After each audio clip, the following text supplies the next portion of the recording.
Right, here's the walkthrough. I'm gonna play through the entire thing semi-slowly and then break it down.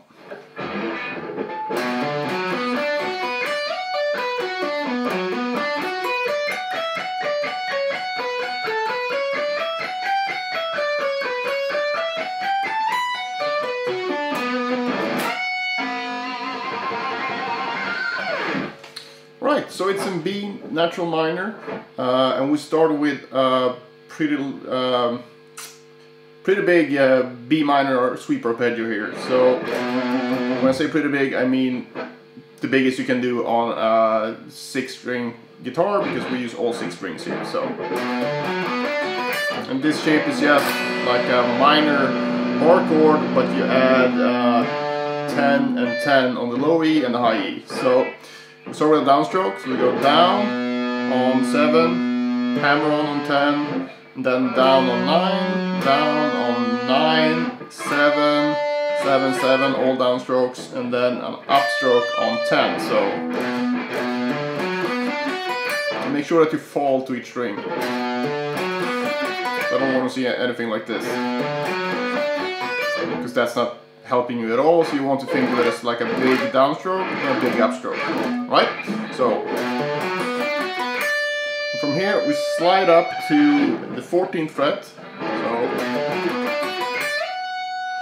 pull off to 10 on the E string, and then up on B on the 12th fret, up on 11, up on 12, up on 14, and then down on 9 again.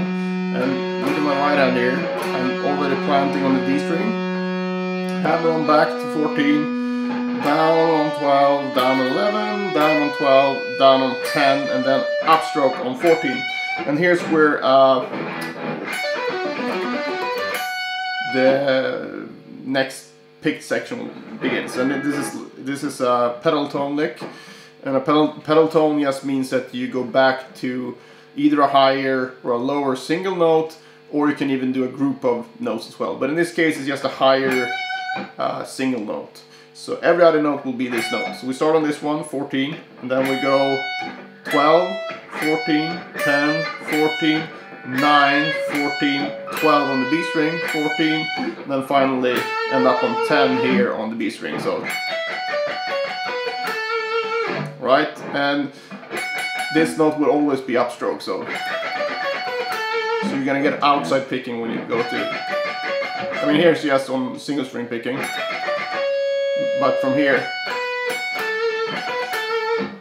so that might be the most challenging part here, to keep the tempo, because it's obviously easier for your right hand to pick on one string, right? But from here we're gonna play this.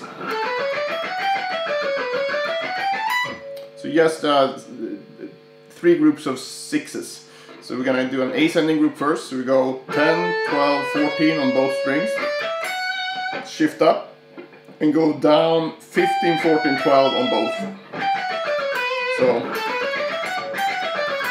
and then shift up to 14 and go 14, 15, 17 all again on both strings. So, and then end up on a downstroke here on the 19th fret of the high E string, which happens to be the root of the key. Right, so, and from here we're going to do one final sweep arpeggio. This is going to be based on the 5-string shape. You can think of it as the minor bar chord with the root on the A string. And you just add, 17 on the A string and 19 that we already have here on the high E string. So, and alright, so we got down on this one, since we come from the picking thing, and from here we go pull off to 14 and up on 15, up on 16, up on 16, up on 17, and then finally down on 14. And from here I bend the 17th fret on the B string to the 19th fret. So a whole step, and add a tap here on the 22nd fret of the B string, but since it's bent up one whole step, it's actually this note that I'm hitting, so the root. Right, so that's the entire thing. Alright, so practice-wise here, I would spend a lot of time working on this arpeggio.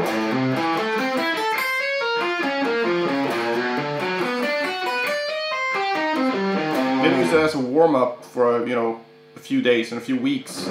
Just start down here and do it all up and down the fretboard really slowly and making sure that every note sounds good. So.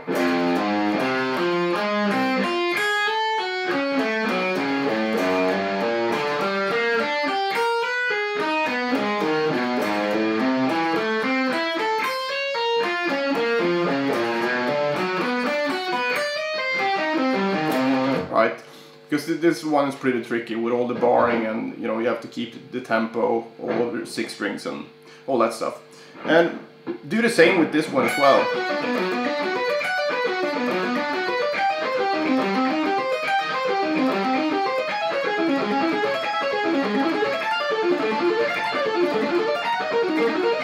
Right, but not at that tempo obviously. It has to do it really slow and really controlled. And that's the way to really sound good with this stuff. And for the pedal point, it's actually a good looping pattern in itself. So you can just sit around doing this as is. So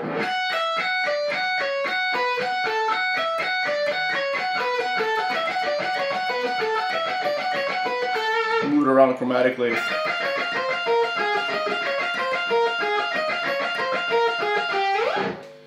And basically you can just go through the remaining 6 positions in the natural minor scale. So you would just go up 1 scale step at a time.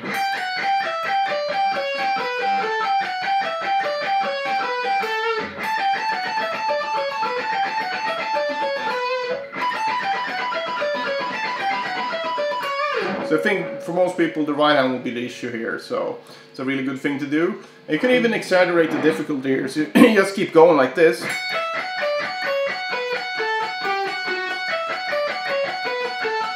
Right, so I'm going down to the G string. So, and for the final picking thing here, you can apply that to any 3-note per string scale, or just use the fingerings that the 4 different ones. So 1, 2, 3, 1, 2, 4, 1, 3, 4, 2, 3, 4. If we do it to the B minor scale, it's going up and down the fretboard. You will just go up in 1 position, shift up and go down.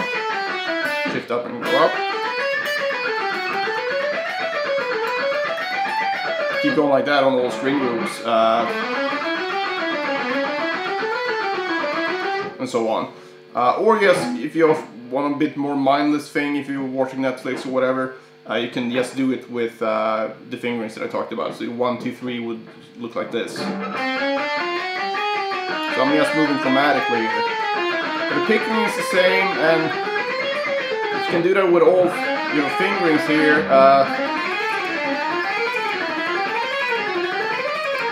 And 1, 3, 4.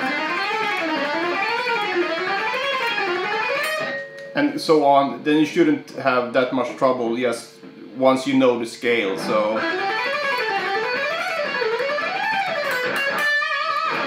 So things like that. And as you can see, the sort of the red thread through all these licks and the practice advice. Basically taking the sections you have a problem with and then expanding those into different exercises, as well as applying the different practice methods, you know, mostly the different rhythmic variations that you can do. And when you combine all that stuff, it really helps your overall technique, and you're not just improving the specific lick you're working on. So if you have any questions at all about this stuff, just post them below. Otherwise, tell your friends and see you in the next one.